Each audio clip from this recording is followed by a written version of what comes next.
Assalamualaikum warahmatullahi wabarakatuh. Nama saya Hirlia Miftaul Jannah dari program studi Muhadis dengan nomor induk mahasiswa 22106019. Di sini saya akan mempresentasikan dengan judul orang-orang yang hidup sebelum Islam atau masa ketiadaan Nabi dan Rasul atau disebut juga Fatrah dengan subtema kategori Fatrah. Saya akan membacakan sebuah hadis dengan tema tersebut. Bismillahirrahmanirrahim. An Jabir an Nabi sallallahu alaihi wasallam wa hatta ra'aitu fiha sahibul mujinna yaziru hasbuhu finnar ka'anna yasrahul haja bi muhjina fa in fatana lahu qala innama tahliku bi muhjina wa in ghafala anhu dahaba, yang artinya dari Abu Jabir dari Rasulullah, damai dan berkah Allah besertanya, dan sampai aku melihat pemilik perhiasan menyeret tongkatnya ke dalam api. Dia mencuri penziarah dengan perhiasannya, dan jika dia menyadarinya, dia berkata, dia hanya berpegang pada perhiasanku meskipun dia mengabaikannya.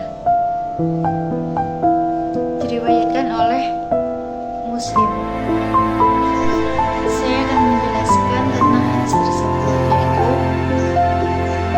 menurut Muhtarus Sihah dalam bab Fatrah, yaitu, wahai ahli kitab, sesungguhnya Rasul kami telah datang kepada kamu menjelaskan syariat kami kepadamu ketika Fatrah Rasul-Rasul agar kamu tidak mengatakan tidak ada datang kepada kami baik seorang pembawa berita gembira maupun pemberi peringatan. Sesungguhnya telah datang kepadamu pembawa berita gembira dan pemberi peringatan, Allah Maha Kuasa atas segala sesuatu, dalam surat Al-Maidah. Secara bahasa, fatrah berarti terputus atau lemah. Adapun menurut istilah, fatrah adalah zaman antara dua rasul dari para rasul Allah. Dan ahlul fatrah adalah orang-orang yang hidup di zaman fatrah. Syekh Masyur bin Hasan Al-Salman Hafizahullah mengatakan, yang benar ahlul fatrah adalah orang-orang yang hidup di antara dua rasul. Rasul yang pertama tidak diputus kepada mereka, yakni dakwahnya tidak sampai ke masa hidup mereka, dan mereka belum menemui rasul yang kedua. Kalimat fatrah dalam ayat di atas adalah zaman sesudah Nabi Isa alaihissalam dan sebelum Nabi Muhammad diutus, sebagaimana dikatakan oleh para ulama ahli tafsir. Dengan demikian, kedua orang tua Nabi Shallallahu Alaihi Wasallam hidup di zaman fatrah. Dan dalam redaksi lain, orang-orang yang hidup di zaman fatrah ada yang sudah sampai kepadanya dakwah Rasul, ada yang belum. Bagi yang sudah, maka hukumnya jelas. Bangsa Arab secara umum sudah sampai kepada mereka dakwah Rasulullah, seperti dakwah Nabi Ibrahim alaihissalam dan Nabi Ismail alaihissalam. Namun orang-orangnya secara individu tidak bisa ditetapkan sebagai penduduk neraka atau surga, kecuali yang telah dijelaskan oleh Nabi kita Shallallahu Alaihi Wasallam. Di antara bangsa Arab yang lain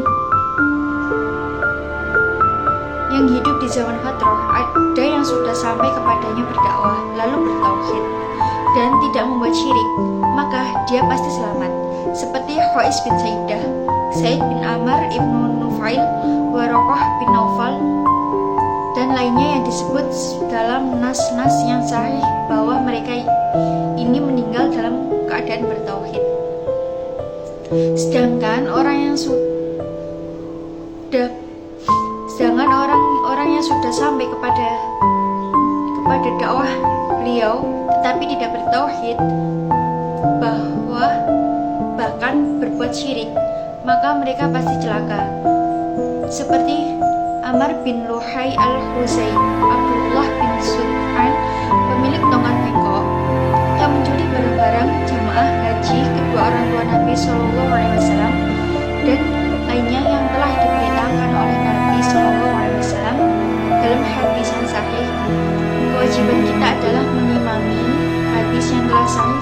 Nabi SAW. Mengenai orang-orang yang hidup di zaman fatrah yang belum sampai kepada mereka dakwahnya, para ulama berselisih pendapat tentang keadaan mereka di akhirat. Yang rajih wallahu a'lam, sebagaimana dinyatakan oleh para ulama peneliti, bahwa orang-orang